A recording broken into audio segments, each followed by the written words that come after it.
બાળક જન્મે ને પછી એના જન્મનો દાખલો કઢાવવા એમના પિતા જાય છે.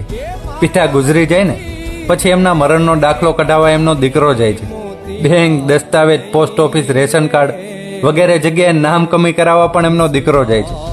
માણસ પોતાનું નામ લખાવી શકતો નથી કે કઢાવી પણ શકતો નથી, છતાંય આખી જિંદગી નામનો રઘવાયો થઈને ફરે છે. સમજાય ને તો સમજજો.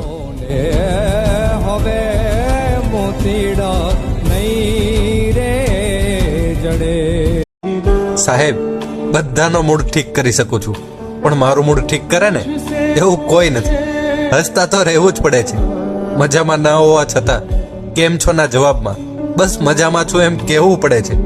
દુઃખ તો ઘણું છે પણ પૂછવા વાળું કોઈ નથી, અને કાલનો દિવસ આજના દિવસ કરતા બહુ જ સારો જશે. બસ આમ વિચારીને જ આજનો દિવસ પસાર કરું છું યાર. સાચે